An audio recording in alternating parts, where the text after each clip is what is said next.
जब गुरु नानक साहब अपने चेलों के साथ में वहाँ पर पड़े थे तो सुबह जब मुल्ला जीवन वहाँ की सफाई करने के लिए आया तो उसने देखा गुरु नानक साहब के जो पैर थे वो काबा की तरफ थे। वो गुस्से में चिल्लाया कि ये कौन काफिर है जो कि काबा की तरफ पैर करके पड़ा है, और उसने गुस्से के अंदर आके उनके पैरों को झटका दिया, दूसरी तरफ किया। तो हमारे ग्रंथ के अंदर दर्ज जो किस्सा है उसके अंदर ये है कि काबा भी उस समय हिल गया, जिधर गुरु नानक के पैर जाते थे काबा उधर मुड़ता था। तो वो ज़ोर से चिल्लाया, ये कोई हज़रत है, ये कोई औलिया है।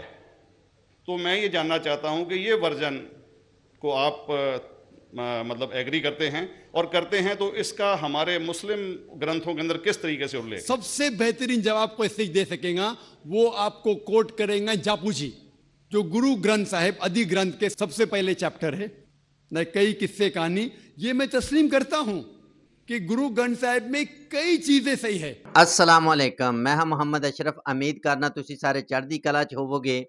अज दी वीडियो बहुत ही अहम वीडियो है। ये जड़ा वाकया है मैं संत सिंह जी मस्कीन की ज़बानी भी सुनिया है कि गुरु नानक देव जी जड़े ने वो मक्का गए, खाना काबा गए। उत्थे क्यों गए? क्योंकि इन्हां दे नाल मतलब इन्हां दे एक साथी सन जिन्हां दा नाम सी कि मेरे ज़हन चों निकल गया, मरदाना साहब इन्हां दे नाल रहिंदे सी, जिन्हां दा जिहड़े मुसलमान सन। ते किसी भी मुसलमान दा उन्ना चिकर इस्लाम जिहड़ा वो मुकम्मल नहीं हुंदा जिन्ना चिकर वो खाना काबा दी ज़ियारत ना कर ले। ते इस वास्ते संत सिंह जी मस्कीन जिहड़े इस वास्ते गुरु नानक देव जी जिहड़े मरदाना साहब नूं जिहड़े ने मक्का यानी खाना काबा लैके चले गए ने, ताकि ये जिहड़े खाना काबा दी ज़ियारत कर सकन, क्योंकि ये मुसलमान सन। ते उत्थे वाकया पेश आया जिहड़ा गुरु ग्रंथ साहब दे अंदर भी लिखिया है कि ये किस तरह जिहड़े ने गुरु नानक देव जी बैठे हुए ने ते और किस तरह खाना काबा दा जिहड़ा वो रुख बदलिया, जिवें गुरु ग्रंथ साहब दे अंदर लिखिया है। यही सवाल जिहड़ा है वो एक सिख ने कीता है एक डॉक्टर ज़ाकिर नायक नूं, जिहड़े बहुत वड्डे स्कालर ने, बहुत मुख्तलिफ मज़हबां दे उत्ते उन्हां दा मतलब बहुत रिसर्च है। ते सिख ने पूछा कि इस्लाम दे अंदर जिहड़ा है ना इंदी की मतलब इस्लाम दे अंदर ये वाकया किस तरह लिखिया है, ते इस्लाम दे अंदर ये वाकया किस तरह लिखिया है, ये जिहड़े डॉक्टर ज़ाकिर नायक जिहड़े ने वो दसदे ने। आप वीडियो सुनने तो बाद च कर लांगे गलबात। वीडियो अच्छी लगे तो वीडियो नूं लाइक कर दिया जे, चैनल नूं सबसक्राइब कर दिया। प्रोग्राम में आने में थोड़ा सा देर हो गई मेरे को, और अगर मैं यहाँ नहीं आ पाता तो शायद अपने आप को ज़िंदगी भर माफ़ नहीं कर पाता। आगरा की सरजमी पर आके आपने ये जो रोशनाई जगाई है, ये वाकई में हम तो उस अल्लाह ताला से दुआ करेंगे। जी हाँ, अल्लाह ताला से दुआ करेंगे कि आप जैसे 10-20 और नेक दिल और इतने पढ़े लिखे, इतने इंटेलेक्चुअल आदमी और पैदा करें, जिससे कि जाके आप भारत का कोना कोना, देश का कोना कोना रोशन करें। तहे दिल से स्वागत आपका। मेरा एक छोटा सा सवाल से पहले थोड़ा सा एक, हमारे भी गुरु ग्रंथ साहब के अंदर गुरु नानक साहब ने पूरी दुनिया का चक्कर लगाया, जिसके अंदर मक्का मदीना भी शामिल है। और जैसा कि एक सवाल इससे पहले हो चुका है कि गैर मुस्लिम जो है मक्का मदीना में अलाउड नहीं, या वहाँ का कैंटोनमेंट जो है अलाउ परमिशन नहीं देता। मगर ये तो तय है, आप मानते हैं, इस्लाम मानता है, हम मानते हैं, हमारे ग्रंथों के अंदर दर्ज है। गुरु नानक साहब के 2 चेले थे, एक बाला और एक मर्दाना, एक हिंदू और एक मुस्लिम। मर्दाना की बहुत ख्वाहिश थी कि मुसलमान जब तक पूरा मुसलमान नहीं कहलाने का हकदार, जब तक कि वो काबा का दर्शन ना कराए, तो गुरु नानक साहब उसको लेके और काबा गए। हमारे ग्रंथ के अंदर जो दर्ज है कि जब वो वहाँ पहुँचे, उन दिनों बहुत लंबा ये किस्सा है, 1 साल लगता था, और वो रूट सारा उसका वर्णन है। और वहाँ जब मक्का जो मस्जिद के बाहर साथ ही एक दीवार थी, जहाँ पर के भारत के जो मुसलमान दर्शन करने जाते थे काबा के, वो उनको वहाँ ठहराया जाता था। वहाँ की देखभाल जो करता था वो मुल्ला जीवन करता था। जब गुरु नानक साहब अपने चेलों के साथ में वहाँ पर पड़े थे तो सुबह जब मुल्ला जीवन वहाँ की सफाई करने के लिए आया तो उसने देखा गुरु नानक साहब के जो पैर थे वो काबा की तरफ थे। वो गुस्से में चिल्लाया कि ये कौन काफिर है जो कि काबा की तरफ पैर करके पड़ा है, और उसने गुस्से के अंदर आके उनके पैरों को झटका दिया, दूसरी तरफ किया। तो हमारे ग्रंथ के अंदर दर्ज जो किस्सा है उसके अंदर यह है कि काबा भी उस समय हिल गया, जिधर गुरु नानक के पैर जाते थे काबा उधर मुड़ता था। तो वो ज़ोर से चिल्लाया, ये कोई हजरत है, ये कोई औलिया है। तो उस समय के जो काजी थे, मक्का के काजी रुकनदीन साहब थे, और शाह शरफ, कई हस्तियों के नाम हैं उसमें।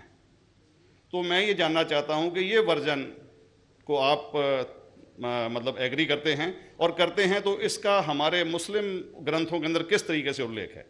ये बहुत कृपया अच्छा सवाल भाई साहब ने एक सवाल पूछा अपने गुरु ग्रंथ साहिब के मुतालिक, और अल्हम्दुलिल्लाह मैं भी गुरु ग्रंथ साहिब पढ़ चुका हूँ। और जिस तरीके से, क्योंकि वक्त मुख्तसर सा होने की वजह से मुझे वक्त नहीं मिला कि गुरु ग्रंथ को भी कोट करूँ। आपका सवाल का जवाब देने के पहले मैं आपसे ज़्यादा चाहूँगा कि इवन गुरु ग्रंथ की किताब पढ़ेंगे आप, ग्रंथ जिसे आदि ग्रंथ कहते हैं, और कोई सिख से पूछेंगे कि खुदा का तसव्वुर क्या है, सबसे बेहतरीन जवाब कोई सिख दे सकेगा वो आपको कोट करेंगे जापू जी, जो गुरु ग्रंथ साहिब आदि ग्रंथ के सबसे पहले चैप्टर है, जापू सबसे पहला श्लोक, जिसके कहते हैं जापू जी। जिसके मानी है कि God is true, he is only one, he is not begotten and is free from fear and want. क्योंकि मैंने अंग्रेजी में पढ़ा हूं इसलिए मैं अंग्रेजी में उसे कह रहा हूं कि खुदा एक ही है, वो हक है, और वो ना किसी को जना है ना किसी को जनेगा, और वो इमॉर्टल है, ना कभी मर सकता है। और इसको सिखिज्म में जो खुदा को कहते हैं Omkara, in manifest form he is Omkara, and unmanifest form he is एक ओमकारा। और कई इसके एट्रीब्यूट्स है, मिसाल के तौर पे परवरदिगार, अकल, और उसे रहीम कहा गया है, Wahe Guru as one God कहा गया है, और it is strictly against idol worship and अवतारवादा। भाई साहब का सवाल था कि उनने ग्रंथ में पढ़ा कि गुरु नानक साहब मक्का के, और उनका पैर काबा की तरफ था, और कोई मौलवी ने पैर को हिलाए और काबा हिल गया। क्योंकि ये age of science and technology है, अगर कोई चीज़ जो किताब हजारों साल पहले लिखी गई है, 10,000 साल या 4,000 साल, तो शायद उसके बारे में हिस्टोरिकल रिकॉर्ड मिलना मुश्किल है। हालांकि इवन जीसस क्राइस्ट के बारे में 2,000 साल हिस्टोरिकल रिकॉर्ड है। क्योंकि सिखिज्म जो एकदम नया मज़हब है, जितने मज़ाहिब के मुकाबले हिंदुस्तान में नया है, कुछ सैकड़ों साल पहले 15th सेंचुरी में, toward the end of the 15th century, Guru Nanak साहब जो पंजाब के थे, ये मज़हब तो कायम हुआ हार्डली 400-500 या 400-500 साल। और अगर ये मान लो, सपोज मिसाल के तौर पे मान लो, मैं क्यों कह रहा हूं कि मैं नहीं चाहता हूं किसी को बुरा लगे, मान लो ये सच है, मान लो अगर 400-500 साल पहले अगर ये होता था कि काबा इधर से उधर हिल जाता था, तो हिस्टोरिकल रिकॉर्ड में बिल्कुल लिखा होता था। और कई हिस्टोरिकल रिकॉर्ड में ये नहीं कि काबा हिला इधर उधर, कई हिस्टोरिकल रिकॉर्ड आप देखेंगे। हिस्ट्री इतनी अल्हम्दुलिल्लाह 800-900 साल पहले, 1000 साल पहले जो मुगल ने किए, बिल्कुल लिखा हुआ हिस्टोरिकल रिकॉर्ड में। तो ये कहना कि गुरु नानक साहब वहां गए और काबा हिल गया, ये बिल्कुल साइंस के खिलाफ है, क्योंकि साइंस में कोई भी रिकॉर्ड नहीं है, वहां के देश के रिकॉर्ड में कहीं भी नहीं कि काबा हिला।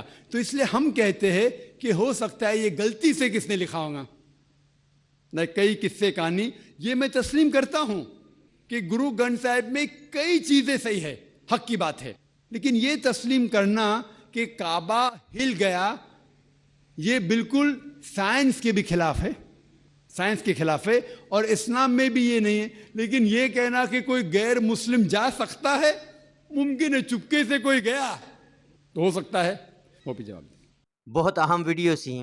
इस वीडियो के अंदर एक सिख ने सवाल किया है डॉक्टर जाकिर नायक नूं कि जिहड़ा ना मरदाना साहब नूं लै के गुरु नानक देव जी नाल इन्हां दे बाला जी भी ने ते खाना काबा गए ने, यानी मक्का मदीना गए ने, ते उत्थे गुरु नानक देव जी जिहड़े ने वो अपने साथियों दे नाल पे हुए ने, ते एक मौलवी ने आके देखा कि इन्हां दी गुरु नानक देव जी दीयां लत्तां ने जिहड़ियां वो खाना काबा दी तरफ ने, ते उन्हें ये कहा कि ये तो बेअदबी है।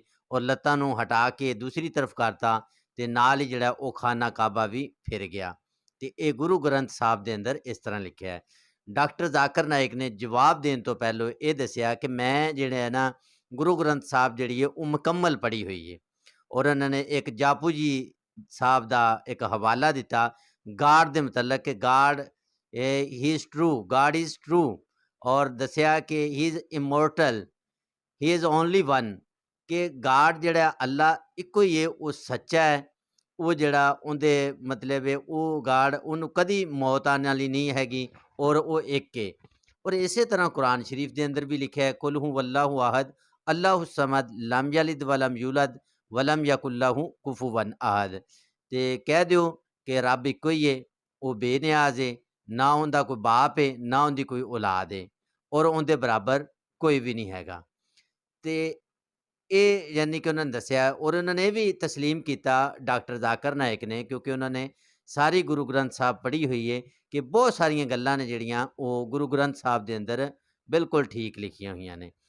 ਤੇ ਉਹਨਾਂ ਨੇ ਇਸ ਗੱਲ ਤੋਂ ਸਾਇੰਟੀਫਿਕਲੀ ਜਵਾਬ ਜਿਹੜਾ ਉਹਨਾਂ ਨੇ ਦੇਣਾ ਦਿੱਤਾ ਔਰ ਤਾਰੀਖੀ ਹਵਾਲੇ ਨਾਲ ਦੱਸਿਆ ਕਿ ਤਾਰੀਖ ਦੇ ਅੰਦਰ ਐਸਾ ਕਿਤੇ ਵੀ ਦਰਜ ਨਹੀਂ ਹੈਗਾ, ਜਿੰਨੀਆਂ ਵੀ ਮਤਲਬ 400-500 ਸਾਲ ਪਹਿਲੋਂ ਦੀ ਗੱਲ ਹੈਗੀ ਏ। ਤੇ ਇਹ ਗੱਲ ਜਿਹੜੀ ਏ ਉਹ ਛੁਪੀ ਨਹੀਂ ਰਹਿ ਸਕਦੀ, ਕਿਸੇ ਨਾ ਕਿਸੇ ਤਾਰੀਖ ਨੇ ਜ਼ਰੂਰ ਇਹਨੂੰ ਕੋਟ ਕੀਤਾ ਹੋਣਾ ਚਾਹੀਦਾ ਸੀ।